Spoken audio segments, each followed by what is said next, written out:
cuán necesario y preguntarnos, ¿es necesario cambiar la cultura de la sociedad panameña? Y yo me tengo que responder que sí.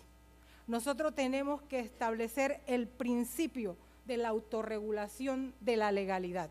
Nosotros somos un país que no respeta las leyes.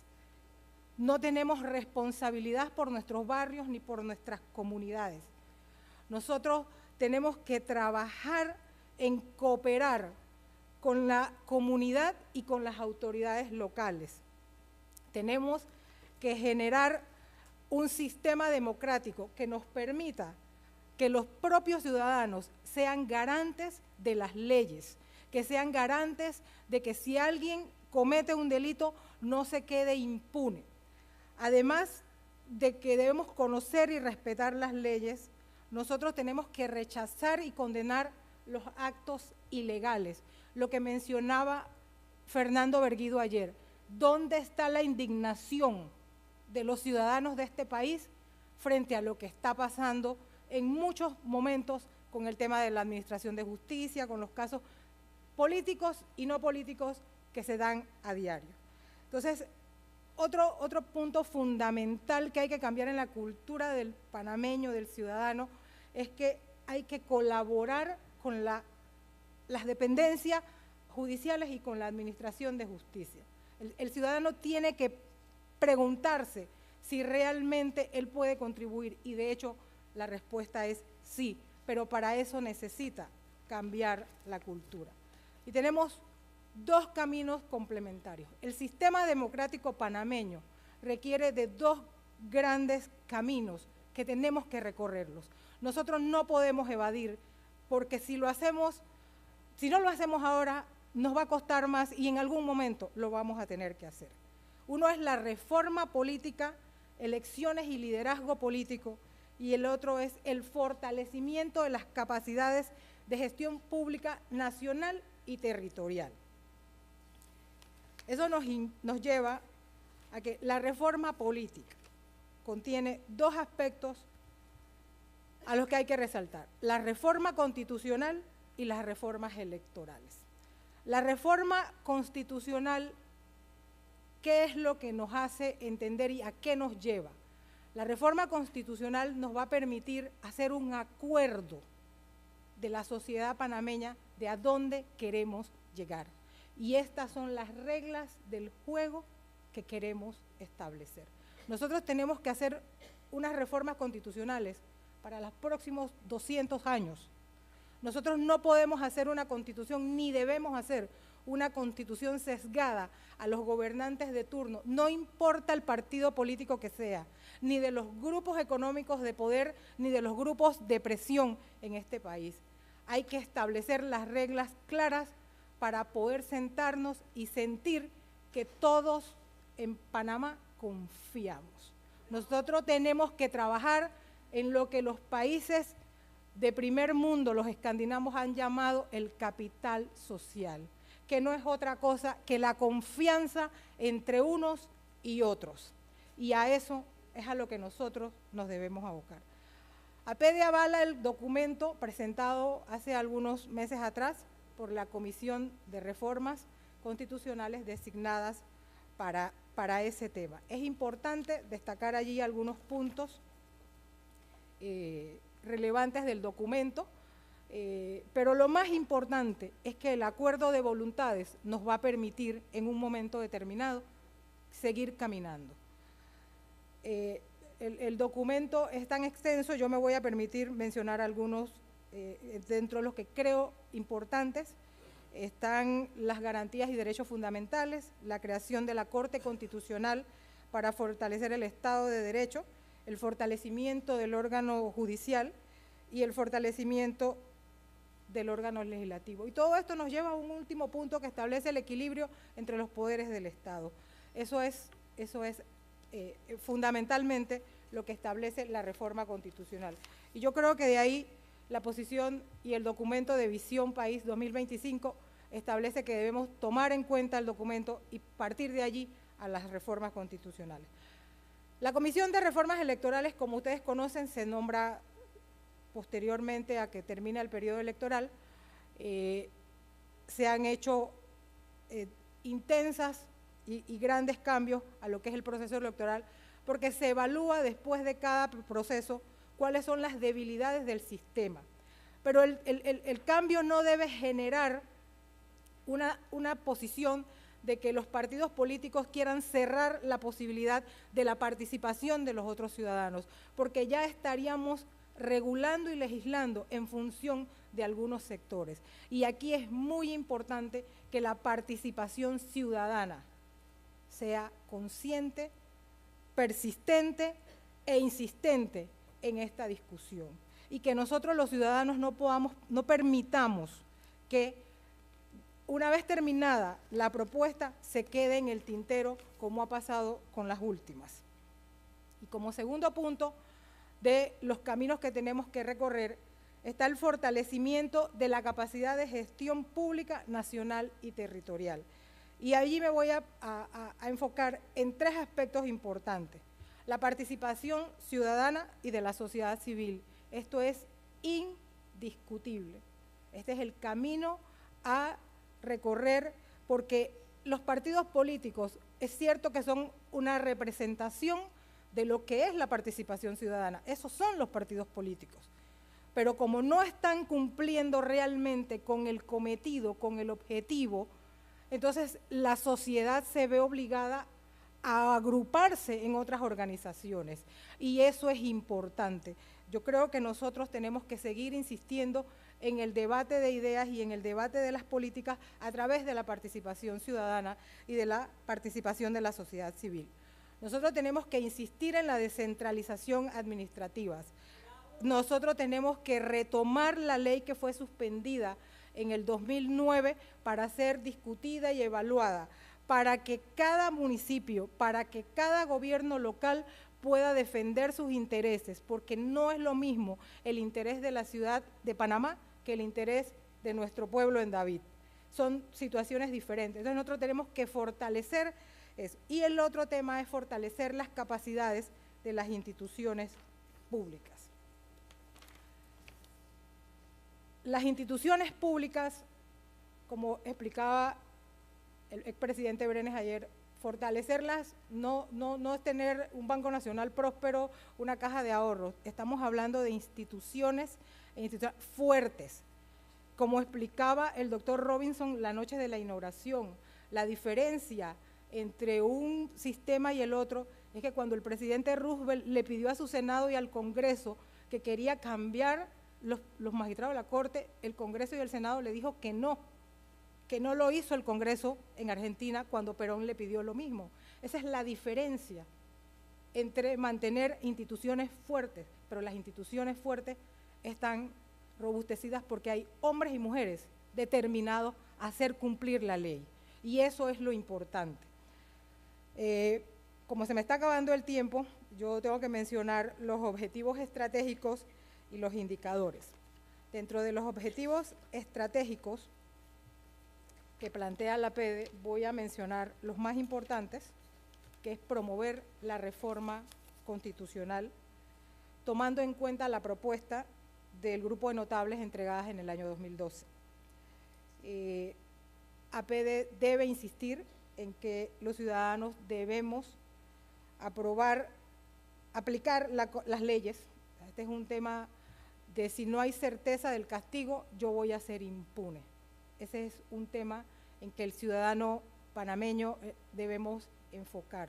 Si yo sé que no me va a pasar nada porque salgo y atropello a alguien allá o no cumplo con las normas del tránsito, pues yo voy a seguir siendo impune porque no hay certeza del castigo. APEDE considera urgente la implementación de la Ley 37 del 29 de junio del 2009, que es el tema de la descentralización de la administración pública en Panamá y que fueron suspendidos en el 2009.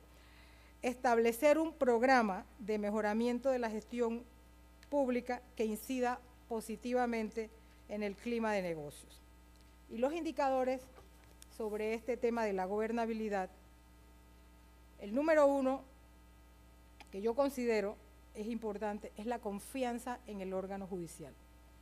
Cuando en un país no hay justicia igual para todos, no hay paz social.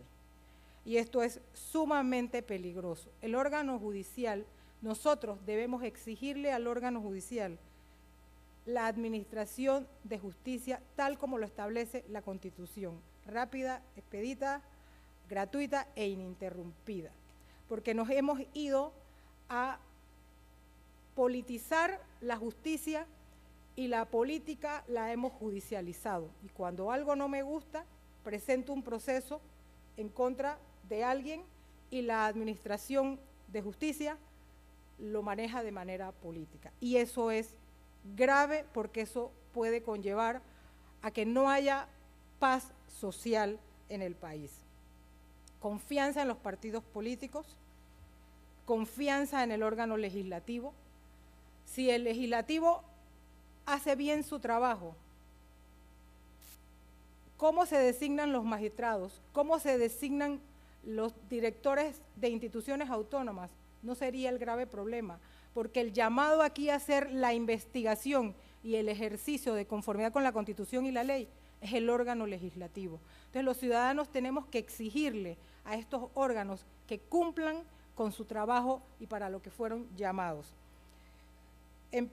Indicadores de eficiencia en el órgano judicial, y yo pues voy a terminar aquí unos minutos antes, pero básicamente esto es lo que es la gobernabilidad.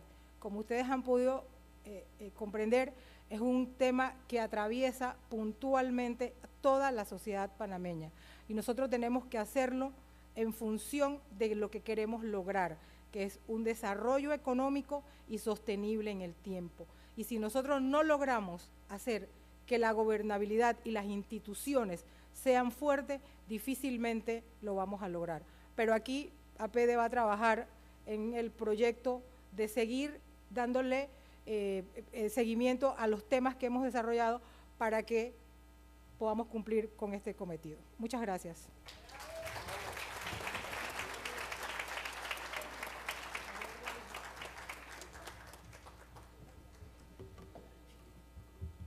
Gracias, Moravia.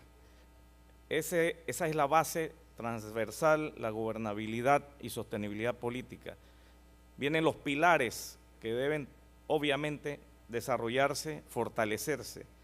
Y el pilar número 1, el de la inclusión, y ya creo que tenemos bastante información sobre la importancia del mismo. Está ligado con todos los demás pilares y con el eje ese transversal de la gobernabilidad. Y ya vimos la importancia de crear y fortalecer las instituciones inclusivas en reemplazo de las extractivas. ¿Cómo se hace eso? Ya ha planteado una parte Moravia, tenemos que seguir buscando esas soluciones. No obstante, cosas más concretas también pueden hacerse mediante políticas públicas inclusivas, y en ese sentido, tanto Benita Vega como Dagmar Araujo nos van a abordar ejes que están dentro de ese pilar. En primera instancia, me complace mucho presentar a una persona que representa nueva generación apediana. Qué bueno cuando uno trabaja, Fernando, y tiene ya sus años y ve que jóvenes vienen también a unirse y a sumarse. Benita es especialista en marketing, además tiene muchos otros estudios, pero resalto su función de docente universitaria. Y por eso ella está ligada obviamente a la educación y nos va a abordar las propuestas sobre el eje de educación. Bienvenida, Benita. Igualmente, para que nos ayudes a ver más cerca esa visión. Muchas gracias. Buenos días, socios y socias, y a las que todavía no son socios y socias, pues los invito a que se sumen a PEDE. Buenos días también a todos los que nos ven en línea, a todas. ¿No se me escucha? Ahora sí, perfecto, muchas gracias. A todos los que nos ven en línea, en la Universidad Latina y en la USMA a nivel nacional, también mi saludo para todos ellos.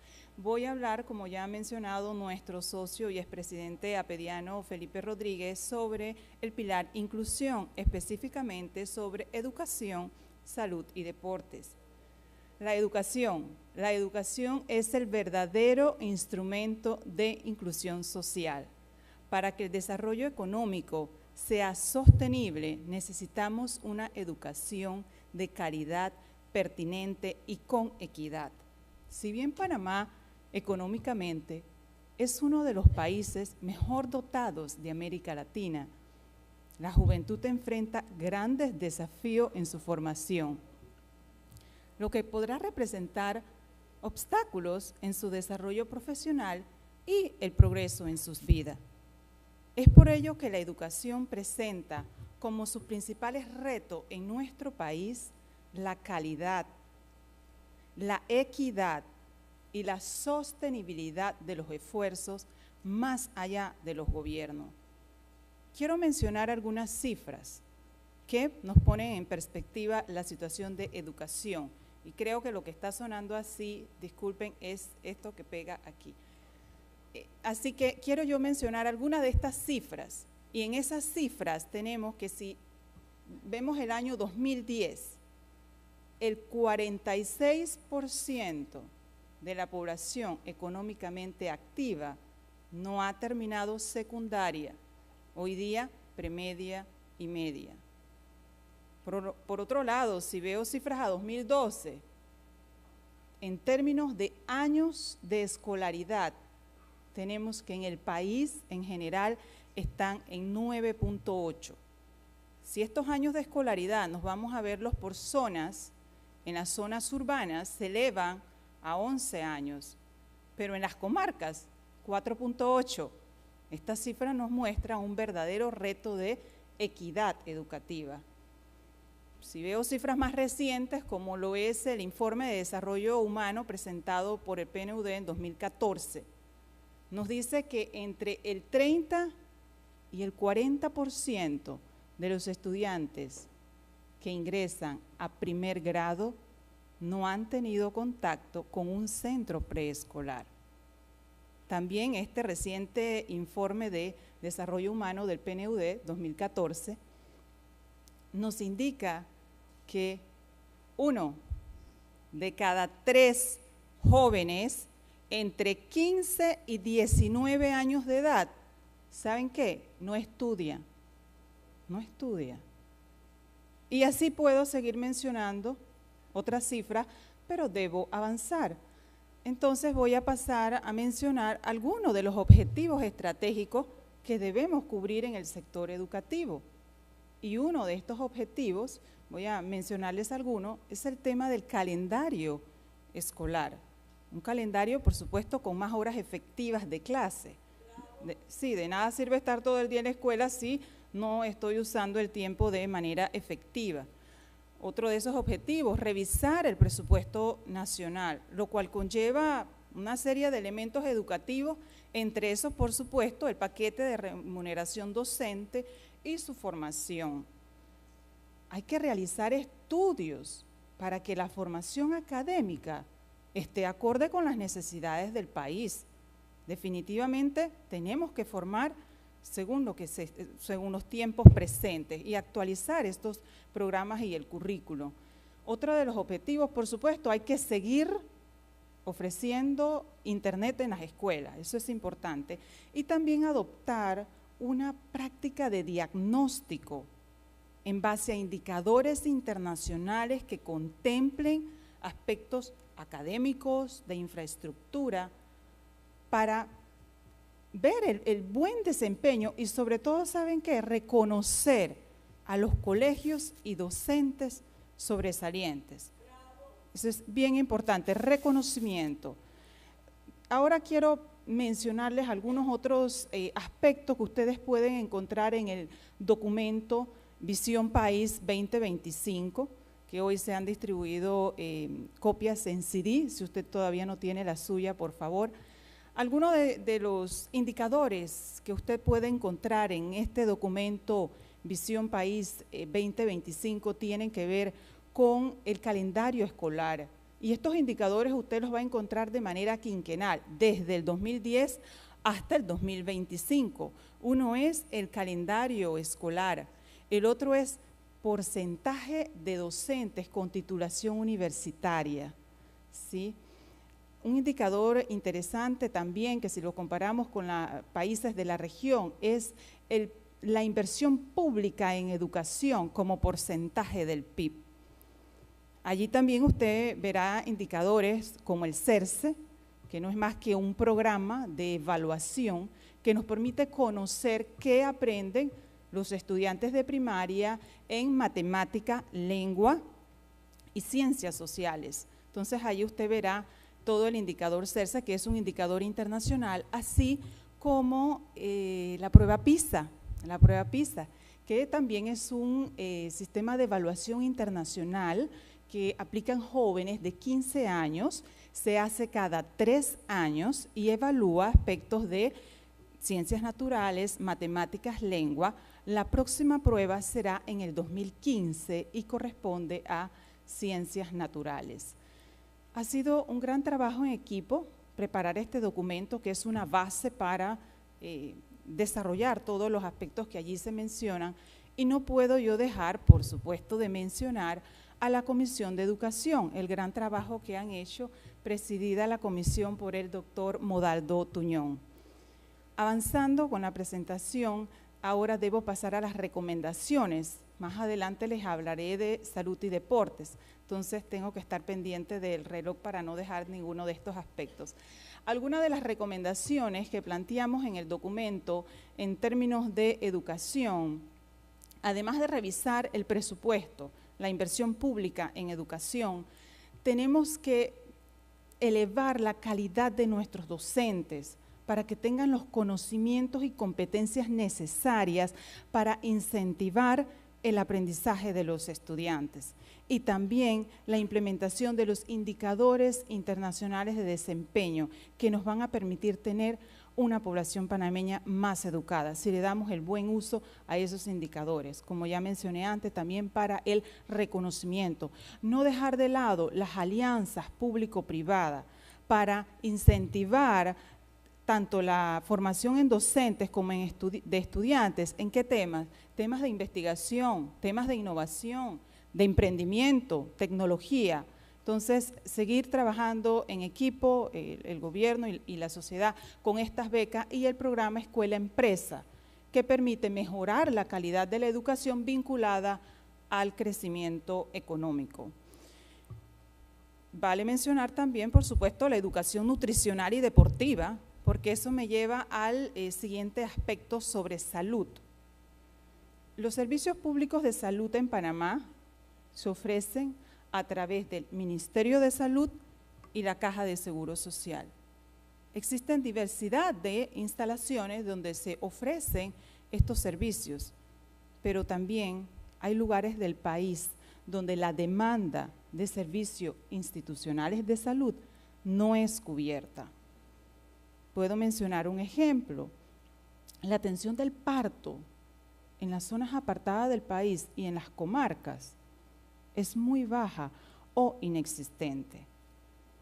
En APEDE no tenemos una comisión de trabajo de salud, pero apoyamos las recomendaciones de la Mesa de Salud de la Concertación Nacional, las cuales cita entre algunas de sus recomendaciones introducir políticas, por supuesto, integrales y sostenibles para mejorar la gestión entre el Ministerio de Salud y la Caja de Seguro Social, para que tengamos un sistema público unificado de salud.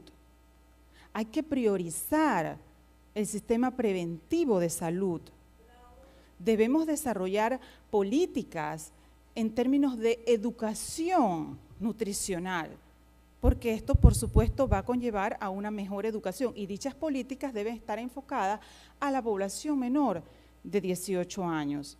Entonces, hay muchas otras cosas que hacer en salud, pero también esa alianza nuevamente con la sociedad para que todos apoyemos a que tengamos una mejor salud. Sí tengamos mejor infraestructura, por supuesto, pero también, bueno, el personal calificado y suficiente para atender la demanda de salud en todo el país.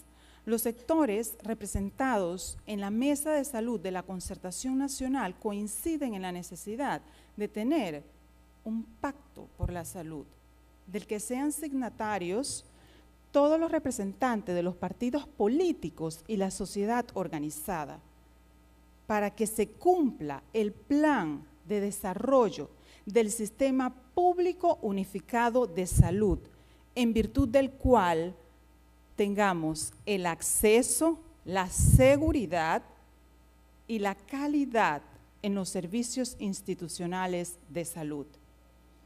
Parte de la salud es el deporte también, y en ese sentido debo mencionar a nuestro Comité de Deportes de APEDE y a la Comisión APEDE Joven, que nos acompaña acá el presidente Orlando López Durlin, presidente de la Comisión Especial APEDE Joven.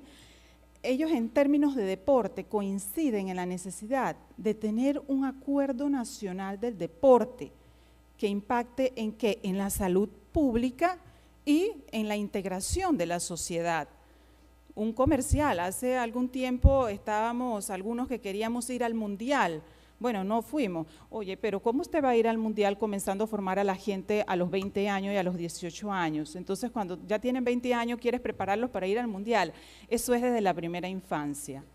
Entonces, coinciden el Comité de Deporte y el Comité APEDE Joven en esa necesidad de establecer ese pacto para que, por supuesto, comencemos a trabajar estos temas desde la primera infancia.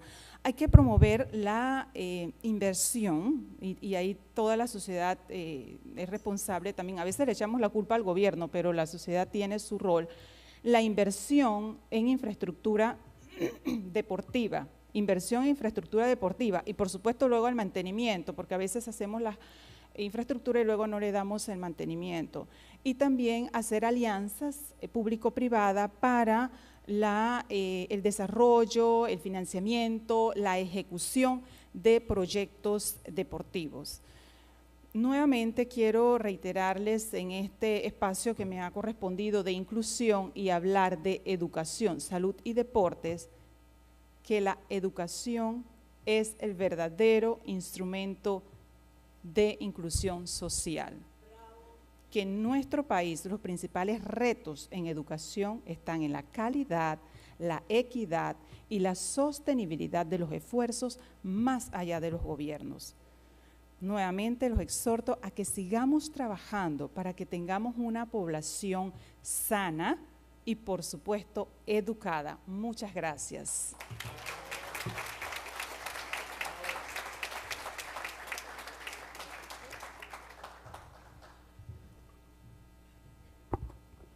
El trabajo que sigue después de este lanzamiento quizás es lo más importante. Medir cómo vamos basado en una serie de indicadores. Y eso lo podemos hacer con todo el derecho que nos compete como ciudadanos, como sociedad civil organizada, como gremio. Lo que no existe es la costumbre de ir midiendo cómo vamos y que se dé a conocer neutralmente desde el punto de vista político.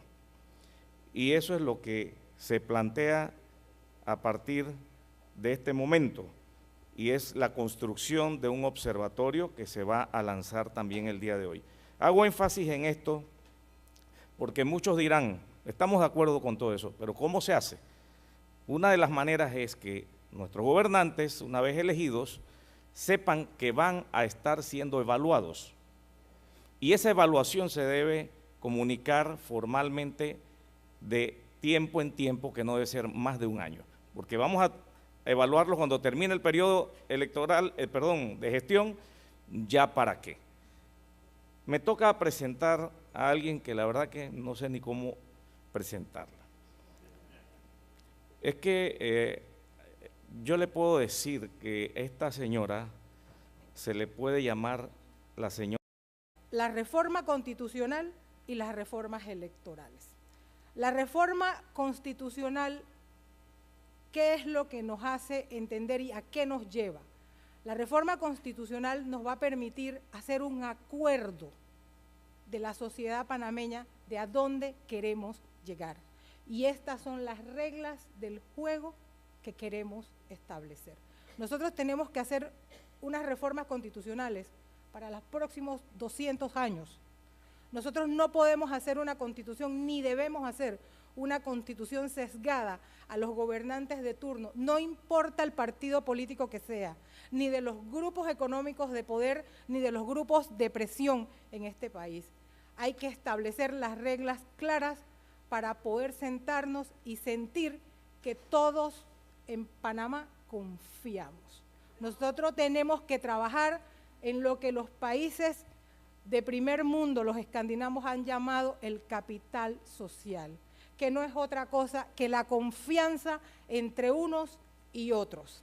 Y a eso es a lo que nosotros nos debemos abocar.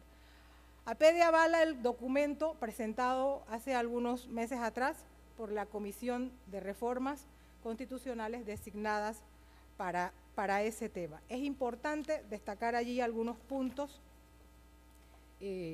relevantes del documento, pero lo más importante es que el acuerdo de voluntades nos va a permitir en un momento determinado cuán necesario, y preguntarnos, ¿es necesario cambiar la cultura de la sociedad panameña? Y yo me tengo que responder que sí. Nosotros tenemos que establecer el principio de la autorregulación de la legalidad. Nosotros somos un país que no respeta las leyes. No tenemos responsabilidad por nuestros barrios ni por nuestras comunidades. Nosotros tenemos que trabajar en cooperar con la comunidad y con las autoridades locales.